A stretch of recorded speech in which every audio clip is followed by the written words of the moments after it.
and welcome back to In the Works.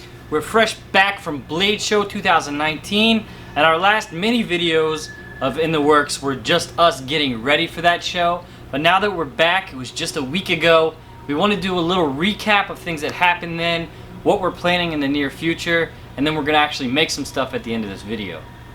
So for me, Blade Show was just amazing. Ilya took his main sword, I took my gladius, I took a couple other pieces.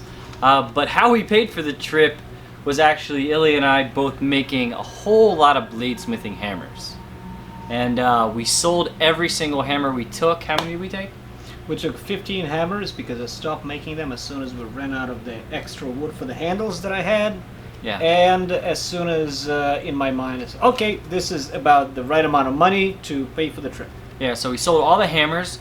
So we're actually making a whole nother batch of hammers right now that we're going to show in this video, primarily to help pay for a new piece of equipment that Ilya needs, which is... Yes, at Blade Show I had a chance of playing with the GRS engraving set, which is the microscope with a digital feed. It will be very pleasing to you guys because that way at home I can either stream or record videos of me working on something. It is the Graver Max, I think.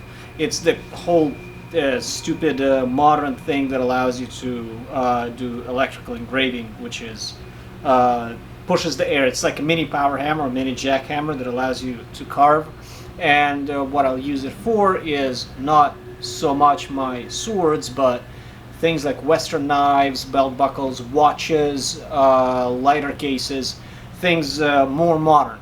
And I will still be doing traditional engraving on my swords, which is high relief, deeper, because that is for the soul, and the engraving that is electrical is for you. Right.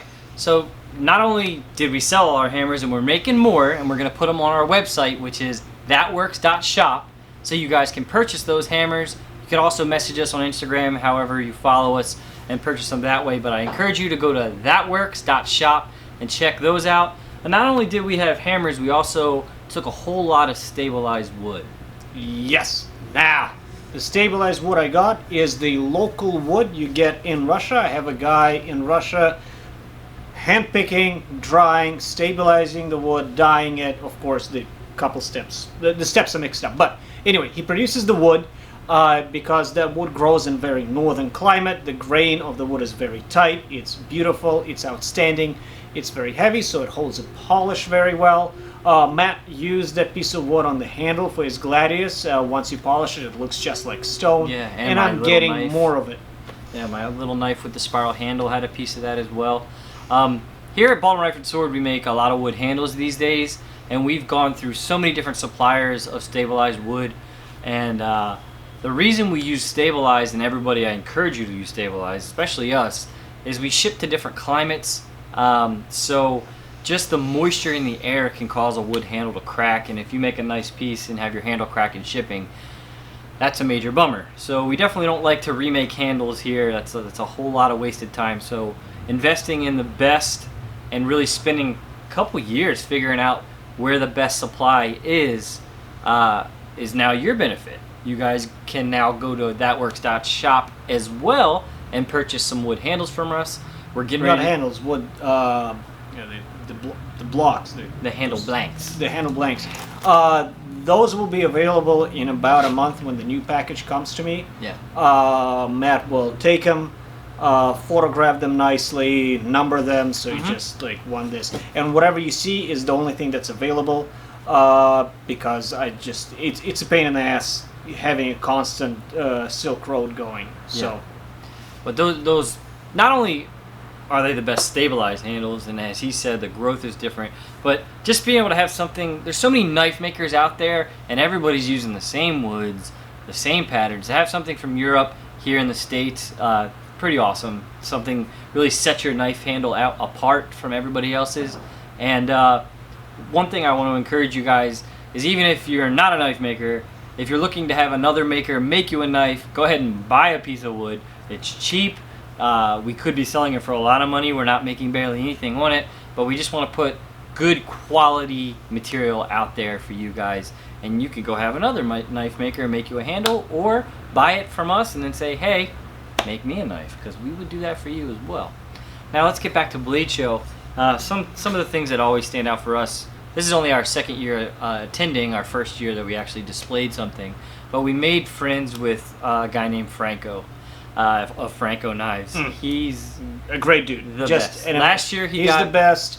Big heart, very friendly, very open. He's just a great guy. I can't. There's nothing negative I can say about him. Yeah, and he's an ABS Mastersmith that wins some sort of award every year. This year he won Best Damascus with a beautiful knife, kind of an explosion type pattern. I don't really want to interpret his material because it's a unique look, but all the little fittings that he did, the cut-ins and the secondary guard, all that stuff was all beautiful mosaic as well. So he was definitely worthy to win that. I think last year he won Best in Show or Best Knife. Yeah, you can actually look up Blade Magazine and go to the 2018 awards, and you'll find it. Now, the other craftsman whose work I absolutely love is Jean-Louis Regal. He's Belgian, works in France. It's him and his partner. Her style is very similar to Jean's style, and they're awesome stuff. Like just great. This year she was better. Last year her set was beautiful, but really what set it apart was her dagger stand. Her whole theme was I think tulips and honeybees. Yeah, some sort of flowers and honeybees is her whole theme. Her whole dagger kind of reminds you of a tulip. And then just on her little stand that she had holding, she had a tiny little gold bumblebee or a honeybee, and it was just the perfect little detail. Those makers, all three of them, I mean, there's tons of guys there and tons of females there that just do amazing work and are inspiring, but those are definitely the top three, I would say for sure. And Franco, for me, like, his knives are awesome and they're always inspiring, and just kind of mimicking some of the things he does is never a bad idea for a starting knife maker. But really, his friendship and just getting to talk to him and see what inspires him, and learn that he, like, I think both of us both played the violin when we were younger. So did he. He studied classical ballet. I mean, so many different things you just would never think he's. Well, I think of these things because of course you do. In order to be a really, really great craftsman, you have to be well-rounded in all artistic fields and expose yourself to an entire palette of balance and proportion and refinement in order so that it permeates. So you are like a sponge and it permeates you, and then you release it onto your work, and making that work ever more refined. And you can always, I know Franco always draws inspiration from classical art. He loves Baroque music, loves Bach. Telling us how he goes to the cathedral near him, and he lives in Brazil, right? Yeah. He lives in Brazil, and he's just a great guy too. So there's nothing I can say that even begins to cover enough how cool of a dude he is. So yeah, if you're on Instagram, go to Franco Knives and definitely give him a follow. You'll be inspired. You probably won't even want to watch us anymore, but hopefully we have talked to him, and hopefully we are going to do a video or a series of videos with Franco, or an official collaboration for Blade Show, something. And that's another thing, is we met and talked to quite a few people who were interested in doing some videos for that work, so that's exciting. Ran into Liam Hoffman. You guys probably know him. You probably follow him on YouTube. We haven't finalized a collaboration or anything with him, but he definitely seemed excited to make something with us. So maybe we'll head down to Carolina at some point and make an axe with him, because they make some awesome axes. And who was it? The Forged and Fire guy. that narrows it down. There's like 100 of them now. No, but the one that knows Beisler. Jason Knight. Yeah, Jason Knight. Met Jason Knight. He's cool and laid back too. We didn't interact. Had some drinks with him. You did, and his wife. So did you.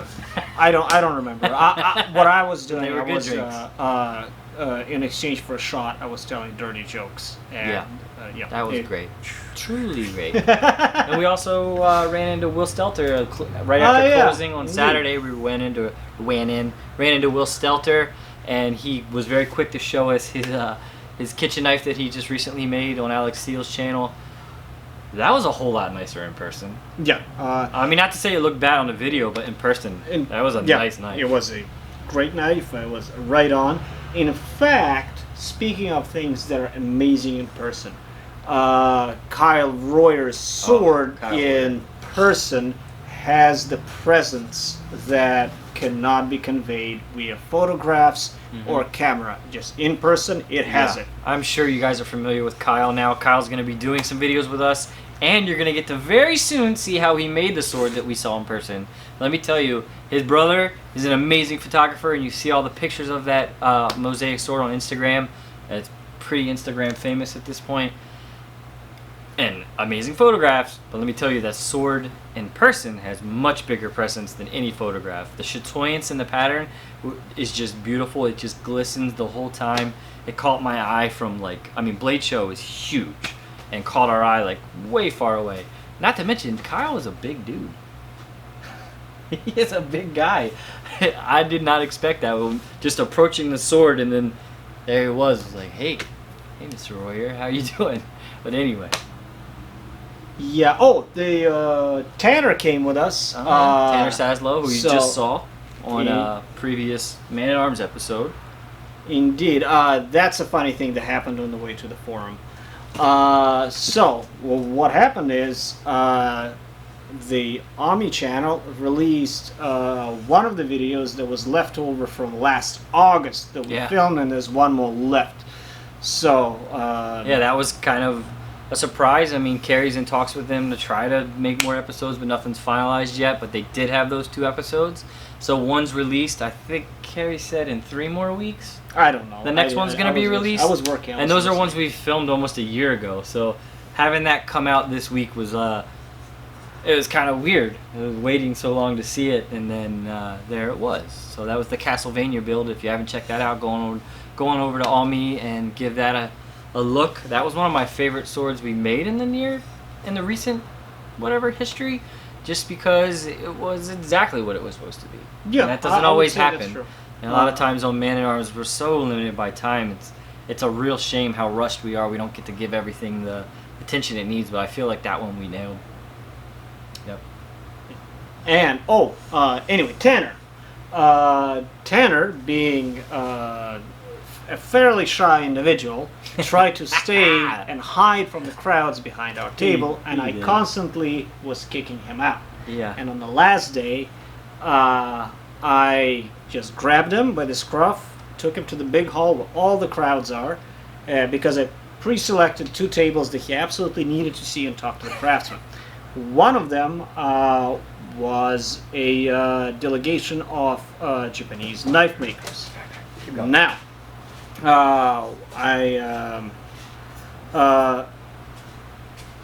日本語を話します。ちょっと私は職人です。And so I introduced myself, introduced Tanner in Japanese, and I told them in Japanese that I'll pick him up in 15 minutes, take care of him, and left. The look of betrayal on his face was amazing. So I came back, and he actually, in fact, was very impressed, because seeing in person the very thing that you strive for was very rewarding for him. The second table I took Tanner to was an American craftsman from Cobblestone Cutlery. You can find him on Instagram, and he does very similar things to the Japanese style kitchen knives, and he comes to our annual hammer-in very often. So Tanner hopefully will learn a lot from him as well. So not only that, but Tanner sold a knife. Oh, yep. No, Tanner did not sell a knife. I sold Tanner's knife after I kicked out Tanner from behind the table. I also sold a knife. I sold the one with the spiral handle, so that was pretty cool. We had a couple fans stop by, and I really want to thank you guys. Some of you were wearing our t-shirts. We signed somebody's t-shirt. That was pretty fun. And she ended up buying one of my knives. So me and Tanner both sold a knife. We sold a bunch of hammers. Like I said, you're going to be able to get those hammers on thatworks.shop. As soon as they're ready. There's also the pieces we didn't sell up on thatworks.shop. His magnificent sword, my Gladius, my Bollock Stagger. Those are going to be available. You guys can purchase those We really need the support. Anything that you can possibly do for us is great right now. I'm sporting one of our That Works hoodies. You can get those on Teespring. The links are below. Mine is dirty. I dirtied it up yesterday, but we'll get some new shirts soon. It's really hot in here to be wearing the sweatshirt, but yeah, you can get this one. It's very dirty, but That Works. And you can get some other stuff. And like I said, you don't have to be a Patreon. You can go buy a t-shirt. That helps us out a whole lot. I think we've talked enough. There's a whole lot. We'll probably talk about Blade Show off and on throughout the year because yes, we are doing a lot more videos now. We're back on it, but we still have to immediately start thinking about next year's Blade Show. We need some amazing pieces. Don't want to be rushed like I was last time. That was my fault. But I did start a YouTube channel. It's kind of cool. Yep. Yeah, so today, what I'm going to start working on, we're going to actually do some work in this, is this mosaic blade that I worked on quite some time ago on the channel. I made it, I ground it, I did the cool little fluting or fullering for you guys. I'm going to start making the guard and the handle. And Ilya is going to make some hammers. Make a whole pile of hammers. So I'll be popping in and out and catching some of what he's doing. We're not going to focus a whole lot too much on the process of the hammers. You guys are going to have to kind of pay attention to that because we are going to do a Your Edge video with how Ilya does his bladesmithing hammers and really give a full breakdown of how he does everything. Probably in a few weeks, I imagine we'll get to that. So we are going to cover some of his hammer making, and I'm going to get started on my handle. Let's go make some stuff. Let's go. So I have a really cool idea for the guard and handle combo for this mosaic knife. Since it's a pretty gnarly design on the blade, I want to stick to that a little bit with the fittings as well. So normally with these knives, you kind of see whoop whoop whoop, them come down and kind of stop like this, boom boom boom, and then the handle starts. But what I want to do is actually make this start our secondary guard. So this is flat on the back, curls up, curls down in the front, and then from here our wood handle mimics that shape. Comes in and is the second half of this secondary guard, or finger ring if you will, and then have this come down, maybe do some kind of hook.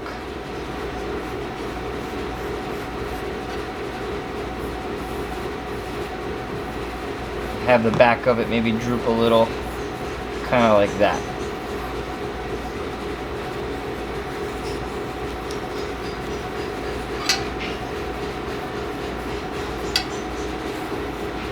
I know you guys are used to Ilya being the sketch artist, but you'll have to bear with me here.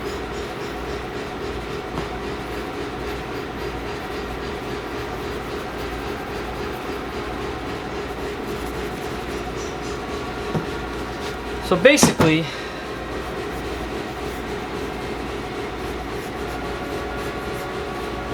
what I need to do is make a guard that looks kind of like that. And we're just going to start it off by making like what we call a Pizza Hut guard. So it's just kind of a T shape.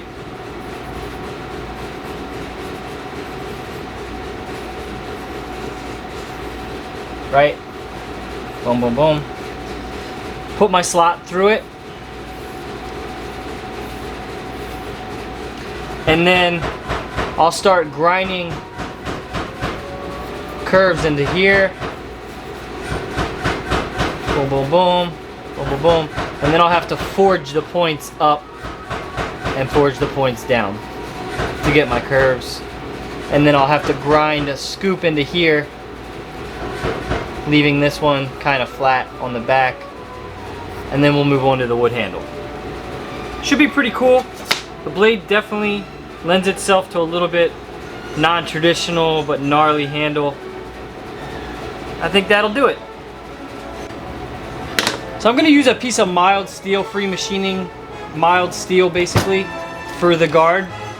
Now, normally on a mosaic blade, I'd say make a mosaic or a damascus guard or bronze.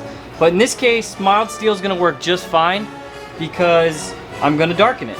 So once everything's completely to shape, polished, everything's fitted, the very last step is I'm going to blacken the steel. It's going to be a shiny black. It's going to look really nice. So I'm just drawing the Tang Slot.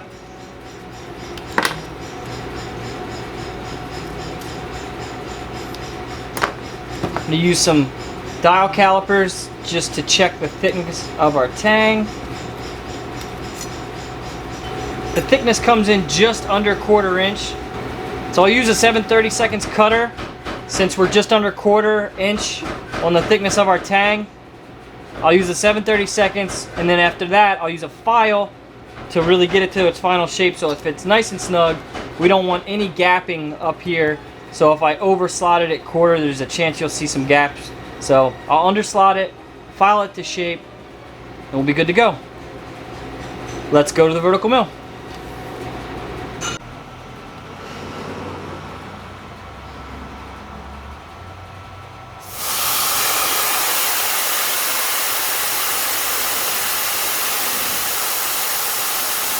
Since I have a lot of grinding to do,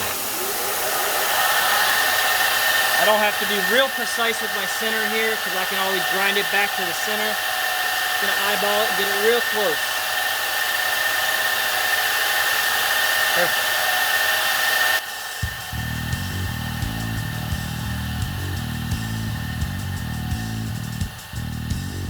I'm doing something that's called a climb cut, which means as I'm going side to side, I'm slowly going down. So as we're going down, it's like a stair steps. We're going down and down and down and down. That's much easier cut for your actual tooling, makes all of your milling cutters last a whole lot longer. And these days, milling cutters are not cheap.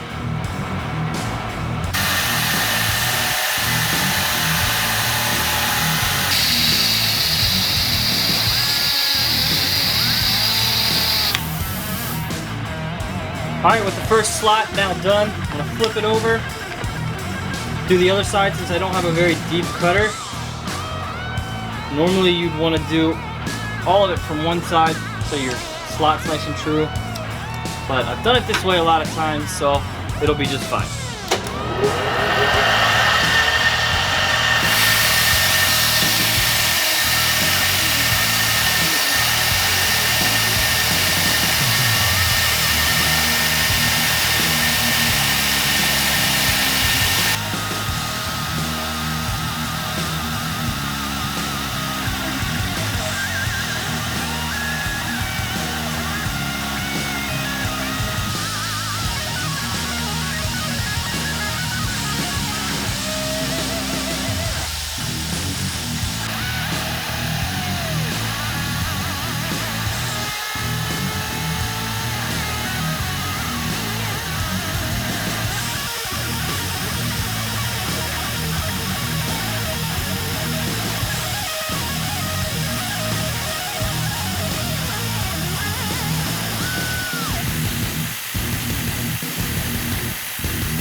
Alright, now that my slot is roughed in the guard blank, I'm just gonna move to the sander and start hogging off a lot of material. I'm gonna basically create that initial shape that I called the Pizza Hut shape, or the T. So I'm just gonna hog a lot of material down and over, and then I'll be able to get in with smaller wheels and different things to create my final smoothed over shape. But for now, let's rough off a lot of material. Well, folks, it's time to kick it old school. So you can feel cool. You listen to me, baby. Baby. Yeah.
And that about does it for today's In the Works. I think we both made good progress. Ilya, how many hammers did you get roughed out? I forged out 9 hammers, and 2 of the blanks, the hole moved to the side, so they'll have to be ground a little bit on the side, and then I'll continue forging them. So I almost made 11, but That's a good day.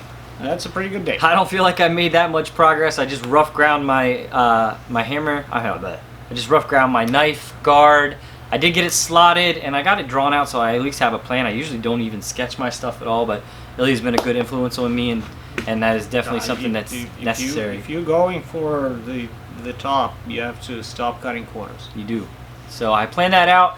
We got some good motion. We're back from Blade Show. We're going to start pumping out more and more videos, not only of us, but some more Craftsmen. Like we said, Kyle Royer very soon is going to have the video of making his fantastic mosaic sword. We just filmed with Paul Beasler how he makes his own rounding hammers. Please go check that video out after you watch this one if you haven't seen it, because Paul's a great guy. He's been blacksmithing for before we were born. So he's got his process worked out, how he does it. Soon we're going to show you how Ilya makes his hammers. And we appreciate you tuning in to this very long video. We'll catch you guys next time. Bye-bye. Thanks for watching this episode of In the Works. I think the Slav and I both made great progress on our projects. And if you enjoyed this video, check out a couple of our other videos. And as always, don't forget to subscribe. And like the video.